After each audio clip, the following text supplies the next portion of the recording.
Hello friends, welcome to Namakkal Sarada சமையல். இன்றைக்கி தக்காளி ஊறுகாய் தாங்க செய்ய போகிறோம். தக்காளி ஊறுகாய்க்கு 1 கிலோ தக்காளி நல்லா பழுத்த தக்காளி எடுத்து நல்லா கழுவிட்டு கொஞ்சம் கூட தண்ணியே இல்லாமல் ஒரு காட்டன் துணி நல்லா தொடச்சி எடுத்துக்கோங்க. கொஞ்சம் கூட தண்ணி இருக்கக்கூடாது. தண்ணி இருந்ததுன்னா ஊறுகாய் சீக்கிரம் கெட்டு போயிடும். இப்போ தக்காளி நல்லா 2ஆக கட் பண்ணிக்கலாம். கட் பண்ணிவிட்டு அந்த நடுவில் இருக்கிற தண்டு பகுதியெல்லாம் எடுத்துடலாம். அந்த தண்டு பகுதியோட ஊறுகாய் செஞ்சோம்னா சீக்கிரம் ஊறுகாய் கெட்டு போயிடும். தண்டு பகுதி எடுத்துகிட்டு 4ஆக கட் பண்ணிக்கலாம். ரொம்ப பொடி பொடியாக கட் பண்ணுங்கிறது இல்லை, 4ஆக கட் பண்ணால் போதும். அதே மாதிரி எல்லா தக்காளிலையும் அந்த தண்டு பகுதியை எடுத்துகிட்டு 4ஆக கட் பண்ணி எடுத்து வச்சுக்கலாம். எல்லா தக்காளியும் கட் பண்ணிட்டேன். இந்த தண்டு பகுதி எடுத்துகிட்டு இப்போ தக்காளி நல்லா வேக வச்சுக்கலாம். நல்ல ஒரு அகலமான பாத்திரத்தில் ஒரு 100 ml நல்லெண்ணெய், ஒரு 1/2 ஸ்பூன் கட்டி பெருங்காயத்தை நல்லா தூள் பண்ணி போட்டுக்கோங்க.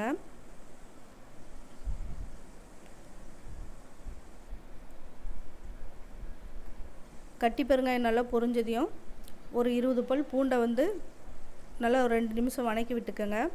பூண்டோட பச்சை ஸ்மெல் போயிடும். பூண்டு நல்லா வணக்கி விட்டுட்டு வெட்டி வச்ச தக்காளியும் போட்டு நல்லா கிளறி விட்டுக்கலாம்.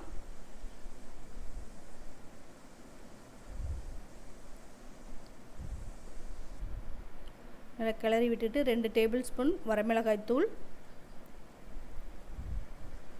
2 டேபிள் ஸ்பூன் கல்லுப்பு, ஒரு 100 கிராம் புளியை அந்த நரம்பு ஓடெல்லாம் எடுத்துகிட்டு நல்லா சுத்தம்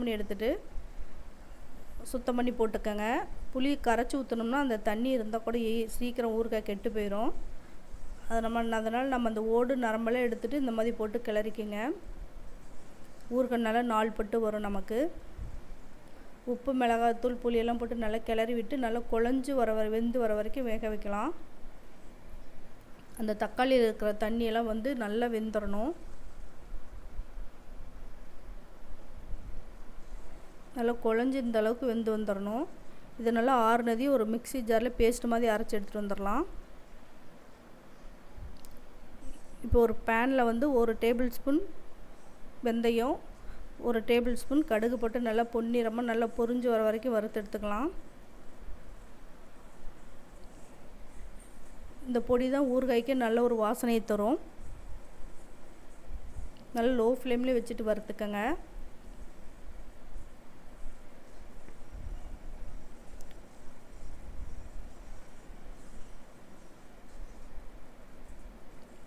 இந்த அளவுக்கு நல்லா பொரிஞ்சு வந்ததையும் வறுத்து எடுத்துக்கலாம்.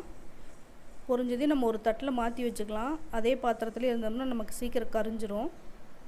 இப்போ நம்ம ஊறுகாய் தாளிக்கிறதுக்கு நல்ல ஒரு அகலமான கடாய் எடுத்துக்கலாம். ஒரு 100 ml நல்லெண்ணெய், 1 ஸ்பூன் கடுகு உளுந்த பருப்பு, கடுகு பொரிஞ்சதையும் ஒரு 4 வரமிளகாய் உடச்சி போட்டுக்கலாம். கொஞ்சம் கருவேப்பிலை, நம்ம தக்காளி பேஸ்ட்டு மாதிரி அரைச்சி எடுத்துகிட்டு வந்திருக்கோம், அதை இப்போ ஊற்றிக்கலாம். ஊற்றிட்டு நல்லா கிளறி விட்டுக்கலாம். அந்த எண்ணெயோட நல்லா மிக்ஸ் ஆகிற மாதிரி நல்லா கிளறி விட்டுக்கலாம்.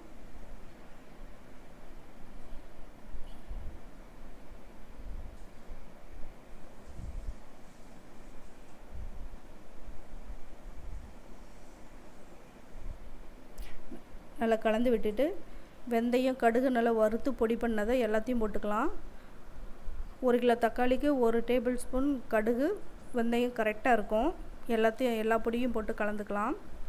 நல்லா கலந்து விட்டுட்டு நல்லா லோ ஃப்ளேம்லேயே வச்சு நல்லா கொதிக்க விடலாம்.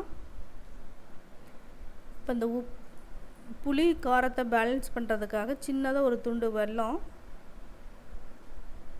வெல்லத்தையும் போட்டு நல்லா கரைச்சி விட்டுக்கலாம். கரைச்சி விட்டுட்டு நல்லா லோ ஃப்ளேம்லேயும் நல்லா கொதிக்க விடுங்க.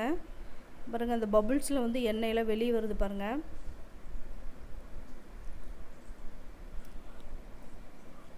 அவ்வளோதாங்க, தக்காளி ஊறுகாய் ரெடி ஆயிடுச்சு.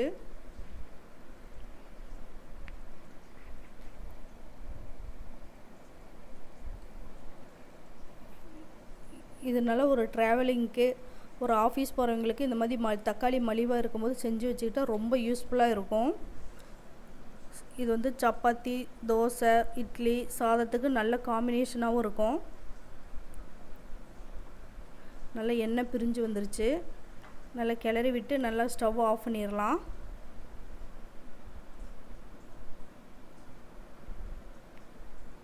ஸ்டவ் ஆஃப் பண்ணிவிட்டு நல்லா உங்களுக்கு ஆறுனதையும் காட்டுறேன். பாருங்கள், ஊறுகாய் எப்படி ஆறி நல்லா எண்ணெயெல்லாம் நல்லா பிரிஞ்சு வந்துருச்சு. நீங்களும் தக்காளி மலிவாக இருக்கும் போது இந்த மாதிரி செஞ்சு வச்சுக்கோங்க, ரொம்ப யூஸ்ஃபுல்லாக இருக்கும். நான் சொன்ன அளவுக்குள்ளே போடுங்க, பர்ஃபெக்டாக இருக்கும்.